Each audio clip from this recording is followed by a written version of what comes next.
Del and show அதான் இன்றைக்கி தலைப்பு. சொல்லுங்கள் காண்பியுங்கள் அப்படின்னு பேர். 1 யோவான் 4:11. Dear friends, since God so loved us, we also ought to love one another. இப்போ தேவன் இவ்விதமாக இந்த அளவுக்கு நம்மிலே அன்பு கொண்டிருந்தாலே, தேவன் இவ்விதமாய் நம்மிடத்திலே அன்பு கொண்டிருக்க, நாமும் ஒருவரிடத்தில் ஒருவர் சின்ஸ் அப்படின்னு போட்டிருக்க அப்படின்னா, தேவன் நம்மில் இவ்வளமாக அன்பு கொண்டதினாலே, அந்த காரணத்தினாலே நாமும் ஒருவரிடத்தில் ஒருவர் அன்பு கூற கடனாளிகளாக இருக்கிறோம் அப்படின்னு போட்டிருக்கு.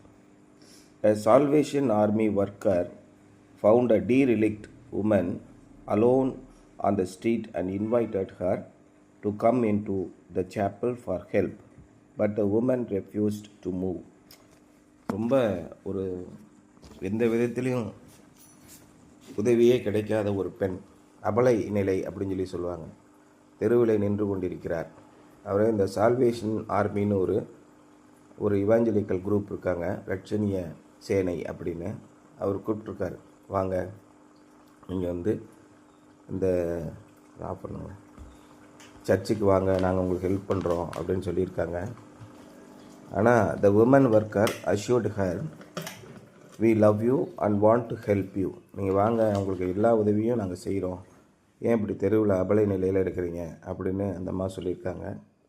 God loves you, Jesus died for you. இயேசு கிறிஸ்து உன்னை நேசிக்கிறார், இயேசு கிறிஸ்து மரித்ததே உனக்காகத்தான் என்று சொல்லியிருக்கிறார். But the woman did not budge. ஆனால் அந்த பெண் இணங்கி கொடுக்கவே இல்லை. வேணாங்க, நான் இங்கே தெருவிலே இருந்துக்கிறேன் அப்படின்னு சொல்கிறாங்க. as if on divine impulse, the worker leaned over and kissed the woman on the cheek, taking her into her arms. அப்போ பரிசுத்த ஆவியினால் ஏவப்பட்டு அந்த பெண் அந்த தெருவில் இருந்த பெண்ணை கட்டிப்பிடித்து கன்னத்திலே முத்தம் கொடுத்தார், அவரை அணைத்து கொண்டார். The woman began to sob and like a child was led into the chapel. அந்த பொண்ணு அப்படியே தேம்பி அழுக ஆரம்பிக்கிறார். அப்படியே அவரோடு கூட ஆலயத்திற்கு வருகிறார். Where she ultimately trusted Christ. அங்கேயே தான் அவர் உச்சகட்டமாக இயேசு கிறிஸ்துவிலே விசுவாசம் வைக்கிறார். You told me that God loved me, she said later, but it wasn't until you showed me that God loved me that I wanted to be saved.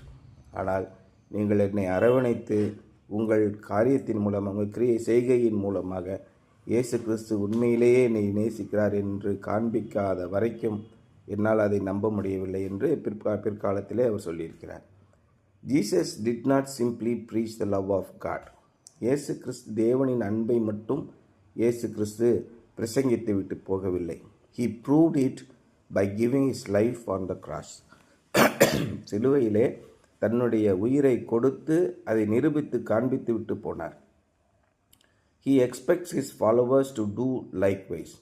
இயேசு கிறிஸ்துவை பின்பற்றுகிறவர்களும் இதே மாதிரி நீங்கள் அன்பை வார்த்தையினால் மாத்திரம் சொல்வது மட்டுமல்ல, பேச்சில் அல்ல செயலில் நன்றி இயேசுவை வாழ்வோராய் காட்டுங்களேன் அப்படி பாட்டிருக்கல.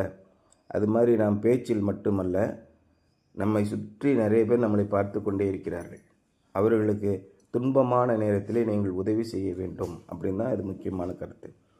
If you abide in his love, we must share this love with others.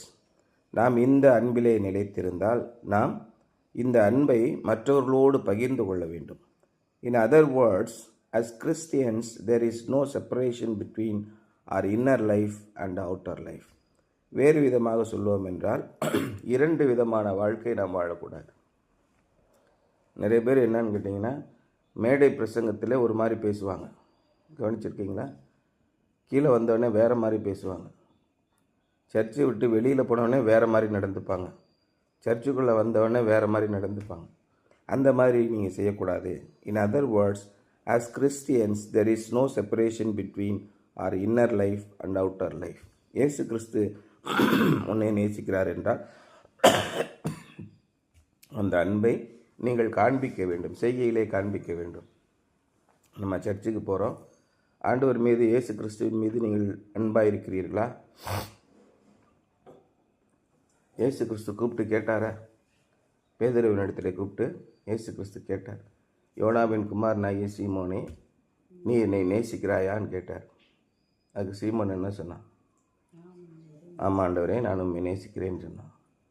மறுபடியும் கேட்டார், என்ன நேசிக்கலை, ஓடிவிட்டான்ல. 3வது நாங்கள் கேட்கும்போது அவன் கதறி அழுகிறான்.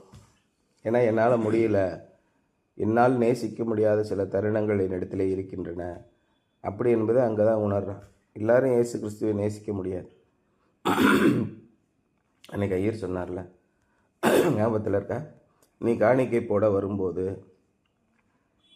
உன் சகோதரனுக்கு உன் பேரில் குறை இருந்தால் இதெல்லாம் எப்படி செய்ய முடியும்?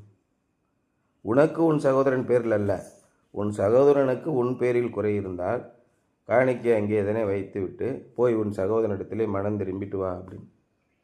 இப்படி எப்படி நடக்க முடியும் வாழ்க்கையில்? வீம்புக்குனே பண்ணிக்கிட்டு இருக்க சகோதரர்களை எப்படி போய் சரி கட்ட முடியும்? இதுதான் உச்சகட்ட அன்பு.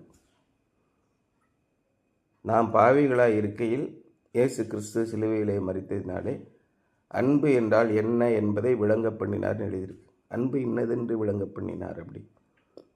அப்போ நாம் ஆவியினாலே இயேசு கிறிஸ்துவை விசுவாசித்து பரிசுத்த ஆவியினாலே நிரம்பி அந்த அன்பை நாம் காண்பித்தால் ஒழிய மற்ற எல்லாமே நாமே இந்த லௌகீகம் உலக பிரகாரமாக அல்லது சரீர பிரகாரமாக நாமளே சிந்தித்து ஒரு அன்பை விளங்க பண்ணுகிறவர்களாக இருப்போம்.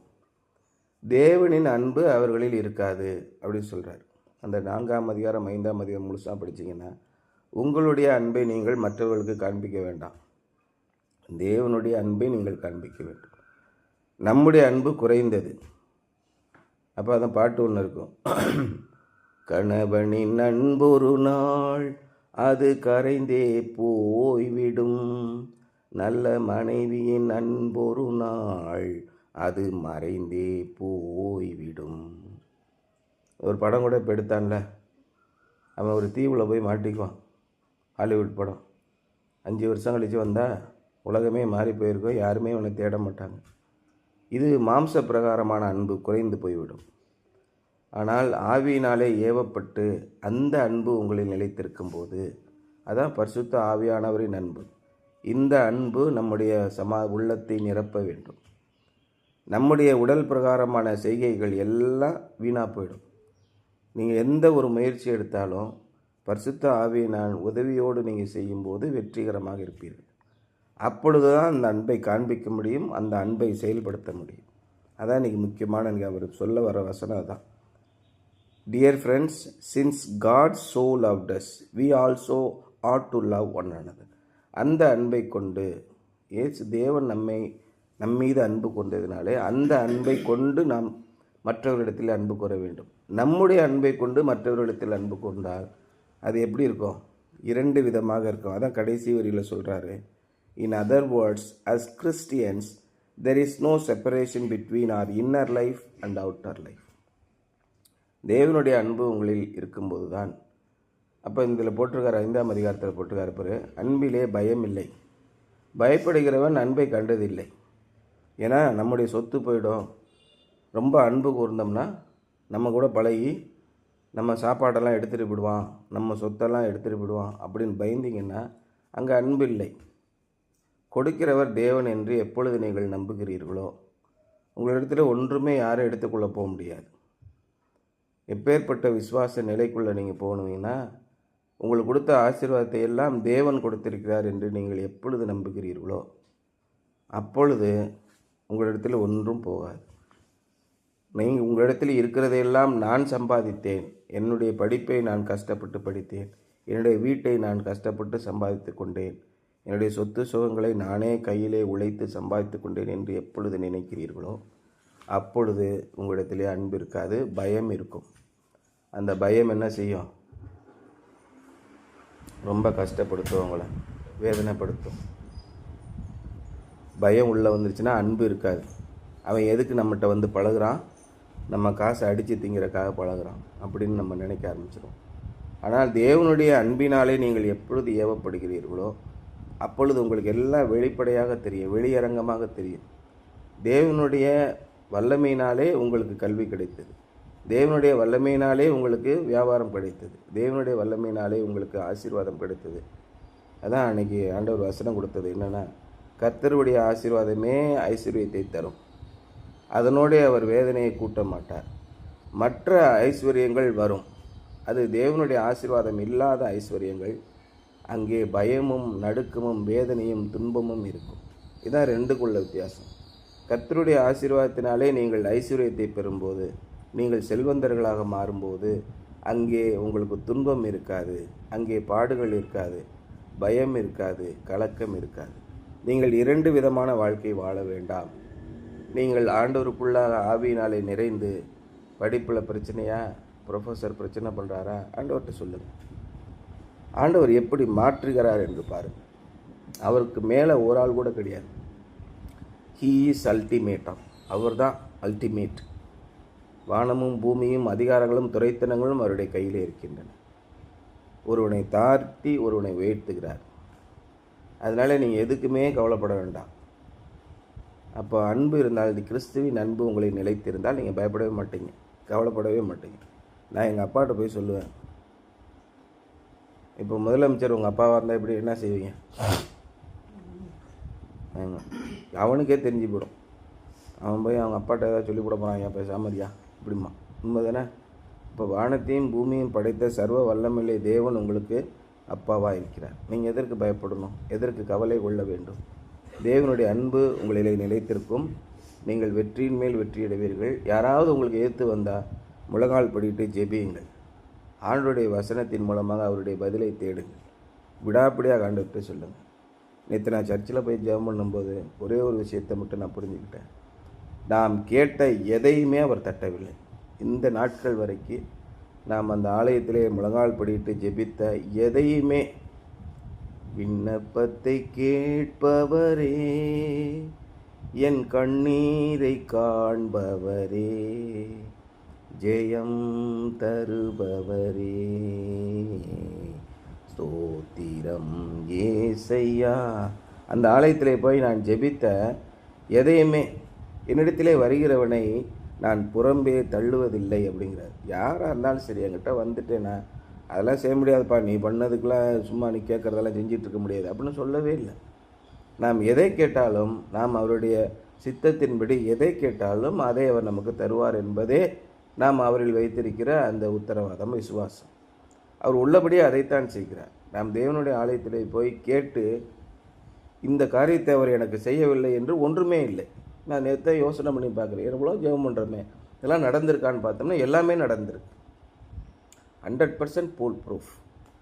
அதனால் உங்களுடைய படிப்புலேயும் சரி, உங்களுடைய வாழ்க்கையிலையும் சரி, ஏதாவது ஒரு சிரமம் வந்துச்சுன்னா உடனே முழங்கால் போட்டு ஜெபம் பண்ணுங்கள். ஆண்டவருடைய சந்நிதியில் விடாப்படியாக, ஆண்டவரே எனக்கு செஞ்சு கொடுங்க, எனக்கு ஹெல்ப் பண்ணுங்கள், நான் என்ன பண்ணுறது, எனக்கு ஞானத்தை கொடுங்க, ஜெபம் பண்ணுங்க. அப்பொழுது அந்த செய்கை வெளியில் வந்துடும். இப்பொழுது அன்பு உள்ளே இருந்தது, வார்த்தையினாலே நாம் சொல்லி கொண்டிருந்தோம். எப்பொழுது செய்கை வரும்? அவரிடத்திலே உறுதியாக நிலைத்திருக்கும் போது செய்கை வந்துவிடும், இல்லையா? இன்னைக்கு something to Pander. whom have you told about the love of God recently? தேவனின் அன்பை குறித்து சமீபத்திலே யாரிடத்தில் நீங்கள் சொல்லியிருக்கிறீர்கள்? யாரிடத்திலாவது சொல்லியிருக்கிறீர்களா? அவர் இதைத்தான் பார்த்து கொண்டிருக்கிறார். எனக்காய் ஜீவன் விட்டவரே, என்னோடிருக்க எழுந்தவரே. அவரை குறித்து யாரிடத்திலே நீங்கள் சொல்லியிருக்கிறீர்கள்? என்னை குறித்து சொல்வதற்கு வெட்கப்படுகிறீர்களா? ஒருவன் என்னை குறித்து சொல்வதற்கு வெட்கப்பட்டால் பரலோக ராஜ்யத்தில் இருக்கும்போது நானும் அவரை குறித்து பிதாவிடத்தில் சொல்வதற்கு வெட்கப்படுவேன் என்று இயேசு கிறிஸ்து சொன்னார். உண்மையான காரியத்தை சொல்வதற்கு எவ்வளோ வெட்கப்படுறோம் பாருங்கள். நீங்கள் ஒரு நண்பர்களிடத்தில் கட்டாயம் சொல்லுங்கள். நீங்கள் எல்லா டைமும் ஏசு அன்பாக இருக்கிறார், ஏசு அன்பாக இருக்கிறார், ஏசு அன்பாக இருக்கலாம்னு சொல்ல வேண்டாம். கஷ்டத்தோடு பாரத்தோடு உங்களை அணுகுவார்களையே, அவங்ககிட்ட சொல்லுங்கள். எப்பொழுதும் தேவ அன்பினாலே நீங்கள் நிறைந்திருங்கள். To whom have you shown it? யாருக்கு நீங்கள் தேவனுடைய அன்பை காண்பித்திருக்கிறீர்கள்? இது ரெண்டும் ரொம்ப முக்கியமான விஷயம். வார்த்தையினாலும் செயலினாலும் நீங்கள் எதை செய்தாலும் அதை தேவனுடைய மகிமைக்கென்று செய்யுங்கள்.